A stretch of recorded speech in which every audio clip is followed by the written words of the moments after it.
my name is Agi Ludwig, and some words about me. I am a volunteer trainer at the Hero Square Initiative. And just to introduce this initiative a little bit, I think it's best to say that what we work for, we really work for a country where it is a social, a natural norm to accept and support each other. I know that this is a very ambitious goal. What we think, though, is that in order to reach this goal, what people need to do is to really believe in themselves, believe that they can develop themselves, develop their skills, their abilities, because they are not fixed and they are not carved in stone.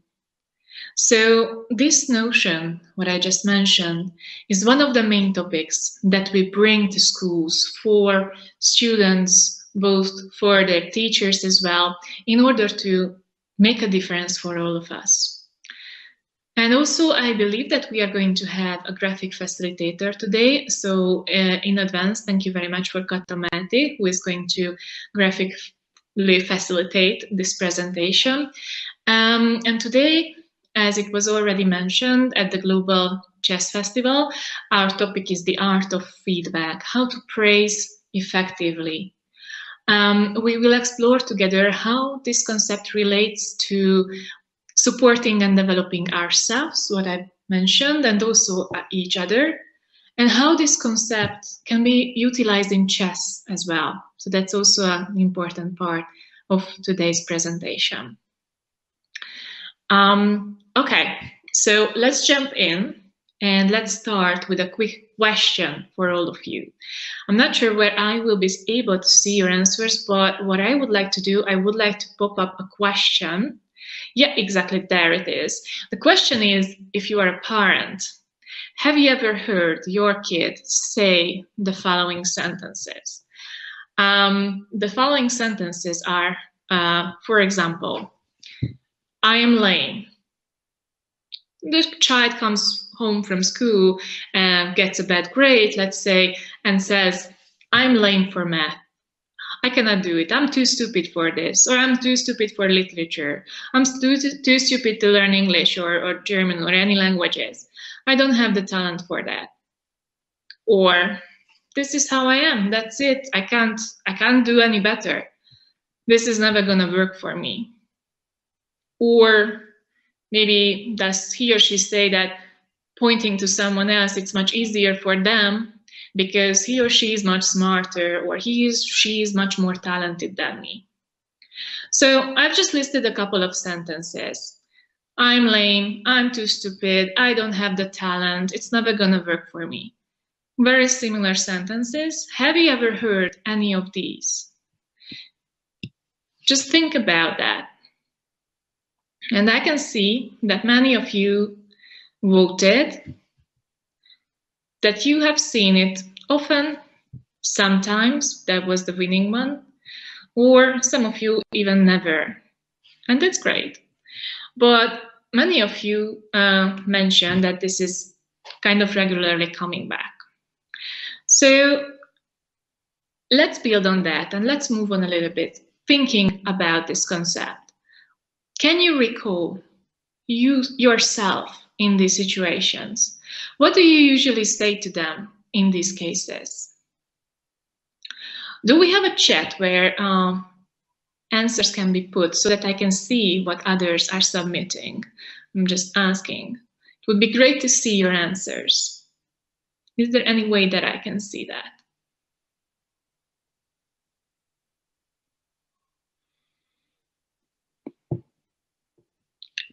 If not, then I would move on and see, I would remind you of these cases and just ask you to think about for yourself. So let's remember yourself.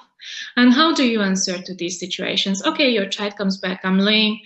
Oh, you're not lame. I'm sure you're smart. Or you say something different, but I'm sure this is sometimes encouraging. This is sometimes a random sentence, or this is sometimes a very conscious one.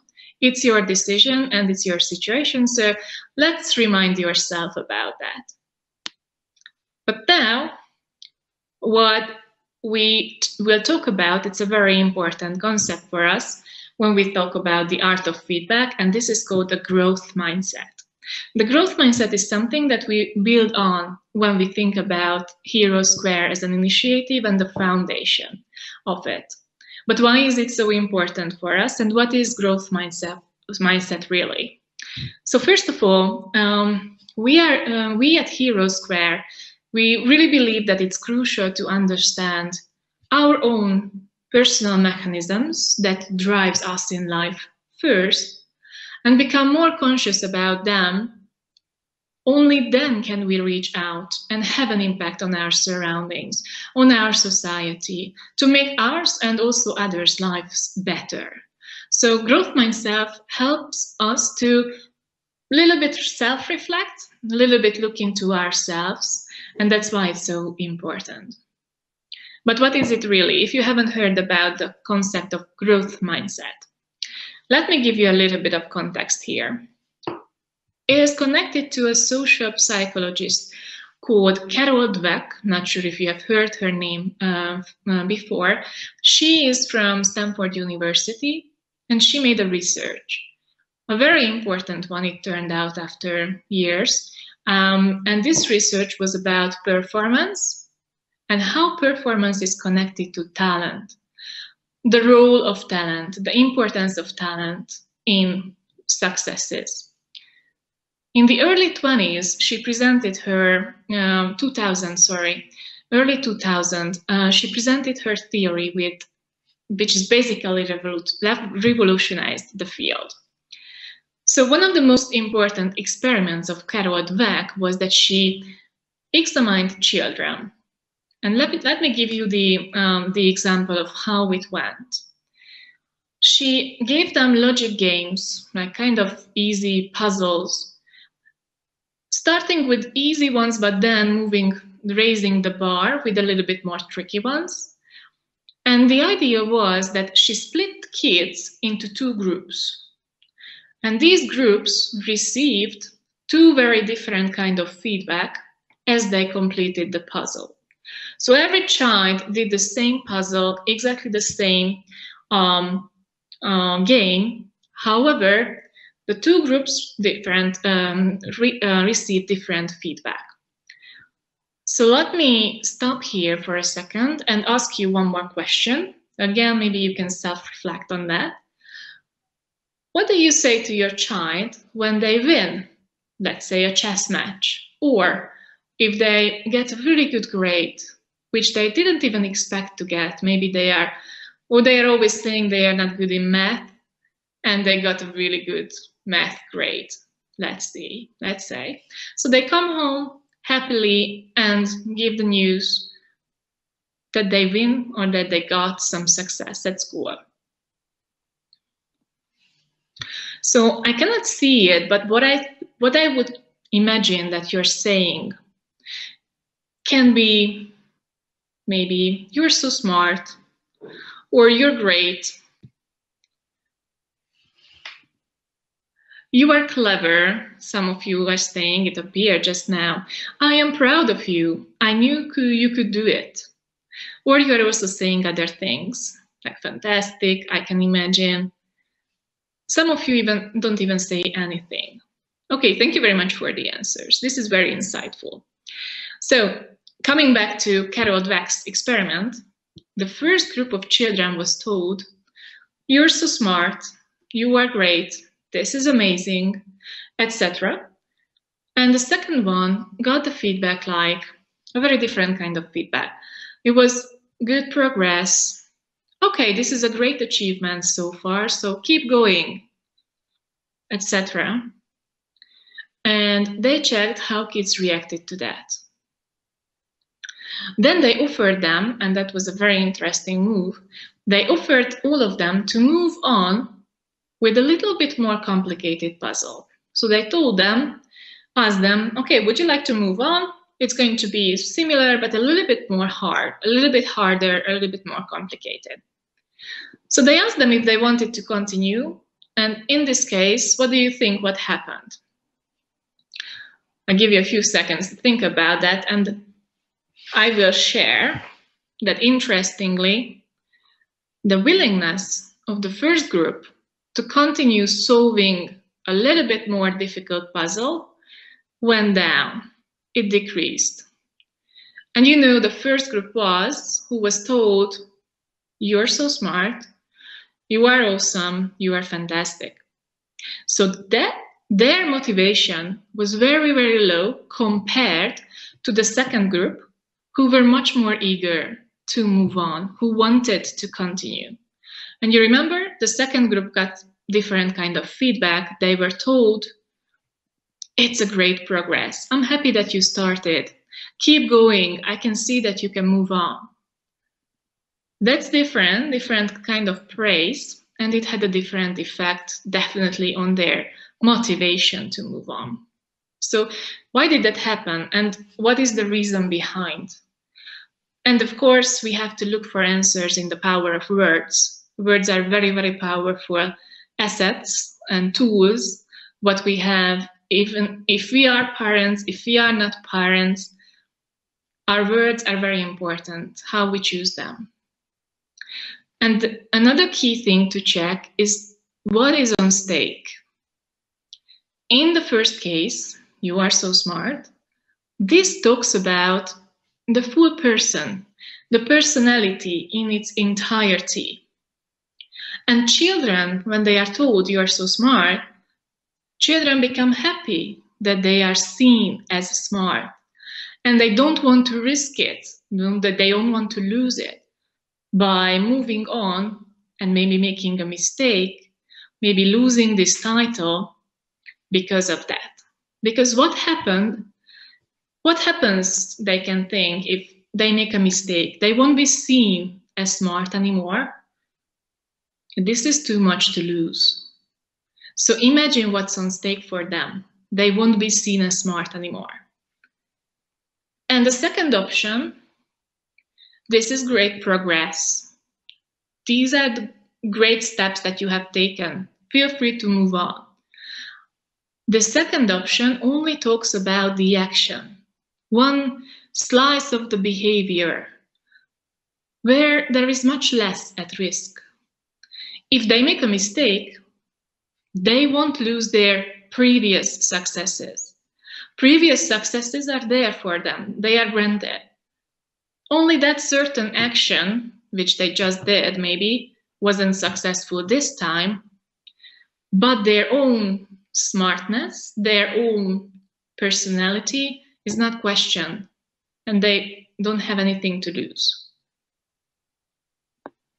So, coming back to the concept of growth mindset, whether someone's way of thinking is growing or fixed, which we can also say development or skills focused, it determines how much effort they put in to succeed in a situation, how much effort they dare to put in a situation, and also how they relate to failure, how they think about mistakes, making mistakes.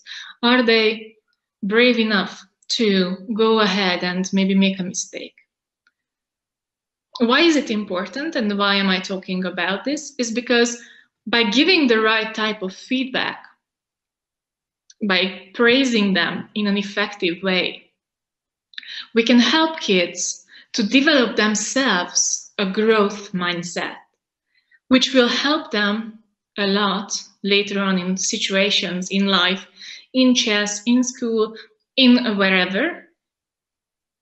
It will give them tools to cope with difficult situations, to deal with challenges, to deal with criticism, because they will receive, and to deal with others' successes as well. Other successes can also be very threatening sometimes if you think about it. Oh my God, I lost the game, but there was my friend or this other girl in class or this other boy, and they were so successful, and they always are, and they always win. So how do we relate to that?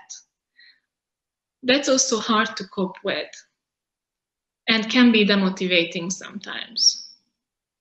So without explaining this whole concept of growth mindset to our kids, we can still help them to have it, to develop it for themselves with our feedback, with how we are giving feedback. Because the good news is that growth mindset is not something that we are born with or born without. This can be developed. This can be worked on, and we can implement it or make it or internalize it for ourselves. So let me talk about you. So what can you do? What's the best to do? And the best you can do is, if I would like to give you some examples, is to give a growth mindset type of feedback, which is focusing on the effort. If you noticed previously when I was talking about the two groups of children, the second group received the feedback which was about what they did, about the situation and their behavior in it. So they reached, they made some progress, they put in some effort, and then they received some encouragement about their progress, and they were encouraged to move on. That's great progress. Move on. I can see that you have made a good progress in your job. So that's really focusing on the effort itself. And that's the most important thing, to focus on the effort, the action, and the actual behavior, what you can see, and not talking about the whole personality. Okay, so would you like to give it a try? I give you again a few seconds to think about some examples that you would think would be a growth mindset feedback. So next time, when you would like to give a praise to your child, to your friend, what would you say? I'll give you a few seconds to think about that.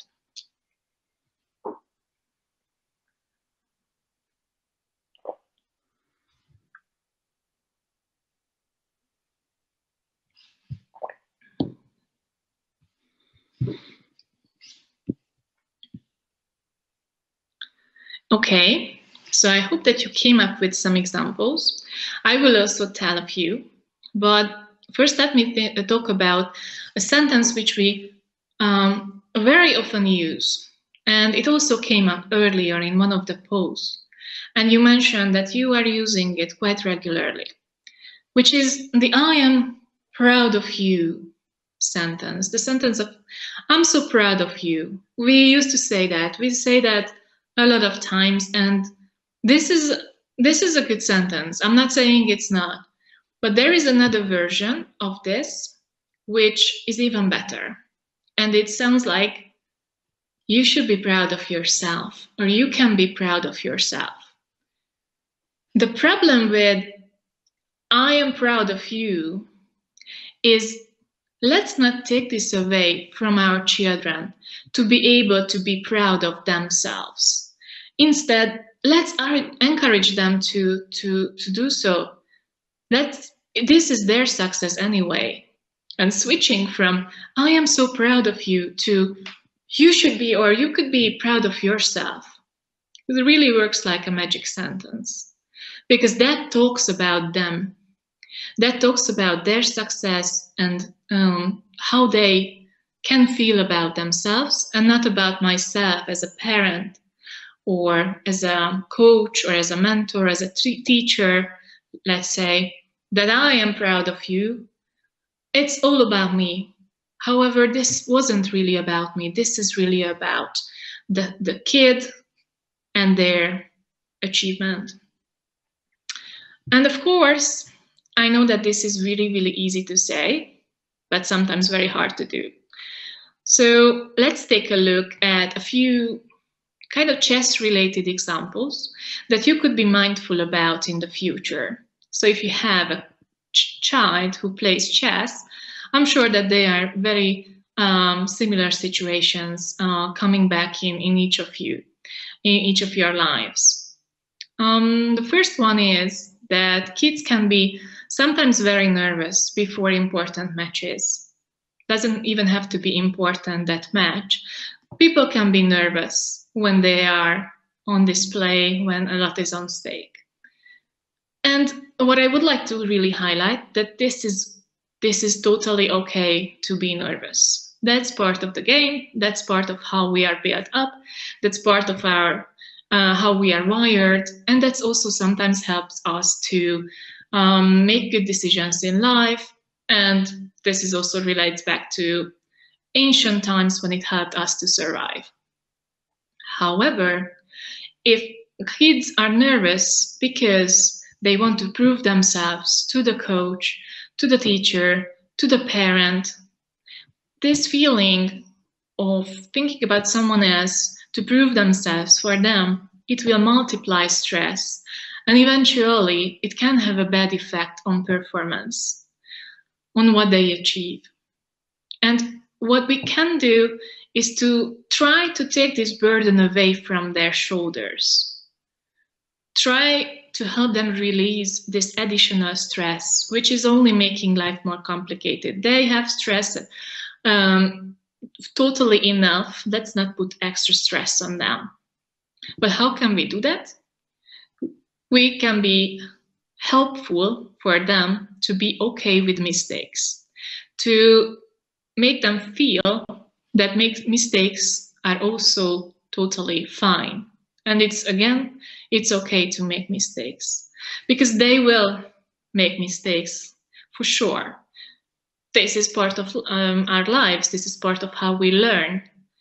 And there is also an entire presentation on that today, from my colleague at Hero Square. But the most important thing is that chess teaches kids to learn from a lost match, to understand those mistakes, to deep dive a little bit into them and understand how they can actually get the best out of that mistake. How can they make it part of the learning path, the learning process. And next time, maybe they won't make that mistake again. Maybe they will make another one, which is again totally fine, but they won't do this one. And that thing, this approach, helps them to develop growth mindset. And as they embrace this learning, this is how growth mindset works. Understanding that, yes, this was a mistake, but it helps me to move on and helps me to be better next time. And if not, that's totally fine as well. Maybe I have to practice a bit more. But this is really the way to grow our skills and be better next time anyway. So many times, and I already mentioned this, kids can be stressed or demotivated by others' successes too. So as I mentioned, they see someone who's always winning, or they see someone who they always compare themselves with, and that's stressful. Other successes can cause a lot of fear and stress as well. Am I really at the right place? Am I good enough to play chess or to do this or that in life? Because others are so much better. And sometimes we are wearing that glass, or we are wearing that filter on and only see our mistakes and only see other successes. That's not helpful. So here we can also, to help our kids in this situation, what we can do is to ask the question again, all right, so this happened. What can we learn from it? Or what can you learn from it? We can help our children to look at the journey to success instead. So what did this person do? What was the path, where he or she is coming from? And what did they do to be successful instead? What was put in as an effort by that person in order to succeed? Maybe that journey, maybe that path could be an inspiration for us too. Maybe it can help them to understand that this is not happening by a minute, but that there's a lot of building blocks, and there's a long journey behind if we would like to make a successful move. And because not everyone was born with a talented personality on chess. So maybe it can inspire us. And let's take the silver lining out of the situation. All right, so I still have a couple of time left, but this was the main message. I wanted to summarize with a few words. First of all, again, thank you very much for the amazing facilitation and graphics that I can see on the screen. This is beautiful. So I hope that you can take away some really good messages from today. And I hope that you can implement it next time when you are faced with one of the situations that I mentioned. There are also really good books on this topic if you are interested. So I mentioned Carol Dweck's name. She was the one who came up with this concept. There's a very good book under her name which talks about this experiment as well, and also give you more examples and more cases or situations where this can be implemented. And also, if you are interested in knowing more, you can either contact us via our website at Hero Square, or you can send me questions right now for the next half an hour. I'm going to be on standby, and I'm going to be supporting anyone who would like to know more with some personal experiences or some advice, if you would like to do that. So I'm staying here. You can feel free to contact me. And once again, thank you very much. Thanks again for being here today, listening to this presentation, and wishing you a great rest of the day. Enjoy. Goodbye.